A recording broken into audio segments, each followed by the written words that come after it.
حبايبي، ازيكم عاملين ايه؟ النهارده ان شاء الله هعمل معاكم اكل كتير وحلو جدا جدا. دي فرخه عندي، ودوت كيلو لحمه، ودوت بطاطس وفلفل وطماطم. خلاص.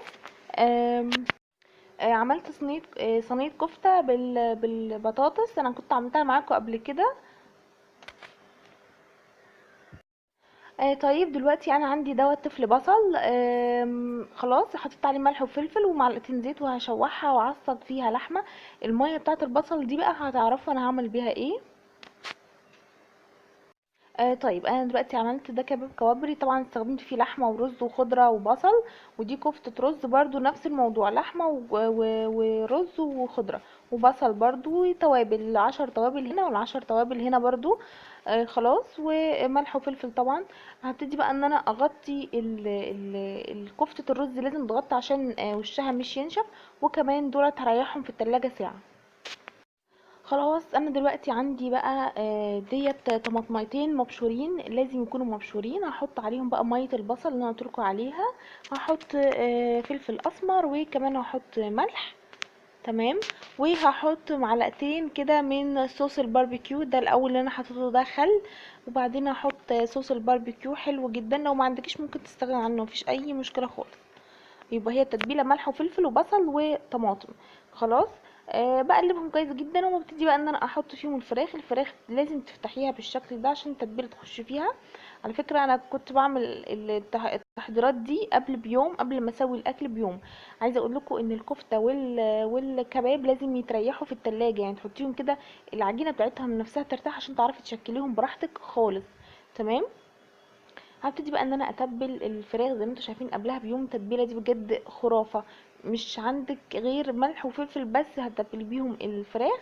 ولو مش عندك باربيكيو مفيش مشكله خالص، مفيش اي مشكله. هحط بقى التتبيله دي في الكيس. انتوا عارفين ان انا بحب جدا اتبل في اكياس. وهحطها في كيسه كمان عشان ما تنزلش من التلاجة، يعني ما تعمليش التلاجة تبهدلها لي من التتبيله. وكمان هحطها في طبق. خلاص. بس كده بقى، وان شاء الله بقى بكره هبتدي ان انا اسويها معاكم برضو. دلوقتي انا هصبع الكفته. ده زيت، لازم تتصبع بزيت. خلاص اهو هصبعها عادي جدا، صوابع صغيره كده. وهرجع لكم تاني. زي ما انتوا شايفين صبعتها بالشكل دوت. ممكن تعمليها كور برضو زي ما تحبي. وده زيت سخن، هبتدي ان انا اقليها عادي جدا. عايزه اقول لكم ان انا بعد ما اقليها هسيبها تبرد خالص واحطها في اكياس واحطها في الفريزر. تطلع على الطبخ على طول. ان شاء الله هبقى اعملها معاكم وانا بطبخها برضو باذن الله.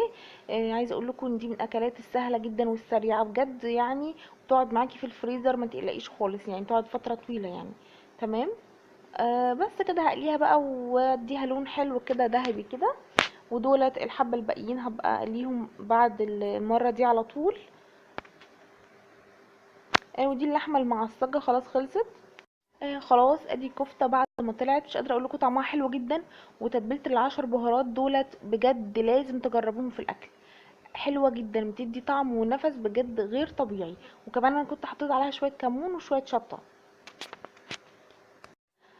طيب احنا بقى الحمد لله دلوقتي تاني يوم نيجي بقى للكلام الجامد بقى. انا بعمل دلوقتي بشاميل. بحط انا حبة بشاميل كده في القعر بتاع الطاسة، او قصدي سوري الصينية.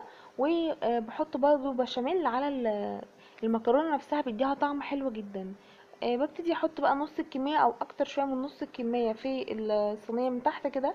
ولازم اضغط عليها كويس جدا. بعد كده بقى هبتدي ان انا احط اللحمة زي ما هتشوفوا دلوقتي اهو. اللحمه بحب احط عليها طماطم، يعني او معلقتين صلصه طماطم او طماطم مسبكه بحط شويه عليها. او ممكن تضربي طماطم فريش وتحطيها عليها، بجد بتديها طعم ولون حلو جدا. لازم يكون لونها احمر، انا بحب كده جدا بصراحه. ما بحبهاش تكون ناشفه كده، بحب يكون فيها صوص. ما تكونش كل واحده مخاصمه التانية كده لما تعصجيها من غير ما تحطي عليها صلصه. خلاص هبتدي بقى ان انا احط زي ما انتم شايفين ادي المكرونه. وهنزل بالبشاميل. انا البشاميل اللي بعمله ما بحطش عليه بيض خالص. ما بحبش انا فكرة البيض خالص على البشاميل. حتى الوش برضو يعني مش بفضل موضوع البيض على وش البشاميل بحب بصراحة ان انا احط جبنة رومي. حتى الموتزاريلا لا، ما بحبش موتزاريلا، مش بتبان. هي اللي بتبان جدا وبيبقى طعمها حلو كده وحادق كده حلو وهي الرومي. وممكن الشيدر برضو بتبقى كويسة، بس طبعا الرومي افضل حاجة. ده بقى الكباب هبتدي ان انا اسويه عادي جدا. انا بلفه كده بالورق ده علشان الحله ما بعرفش احط غطا الحله في التلاجة. خلاص اهو بالشكل اللي انتوا شايفينه ده. هبتدي ان انا اسويه عادي. طيب بالنسبه بقى للفراخ، دي جريل على النار فيها معلقتين زيت سخن جدا. هنزل عليهم بالفراخ، تاخد يعني كل وش كده ياخد له دقيقتين، على الوش ده وعلى الوش ده. خلاص.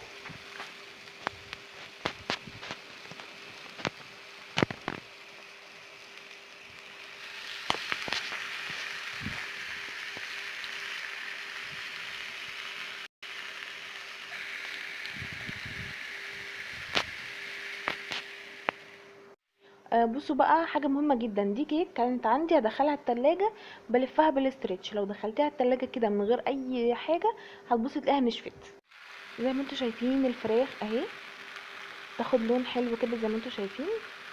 وبعد كده هسويها عادي جدا.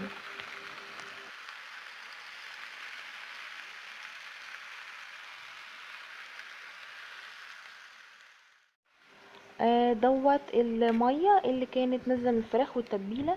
حطيتها على النار، حطيت عليها بصل بس مجرد انها تسخن، واروح جايه حاطه عليها الفراخ واغطيها. واغطي بقى على الفراخ لما تغلي واسيبها تستوي مع نفسها.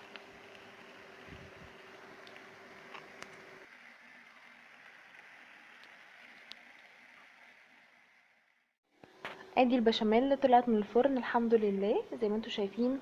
لونها جميل جدا جدا. والجبنه الرومي باينه فيها قوي بصراحه، وكمان يعني ريحتها تجنن بصراحه.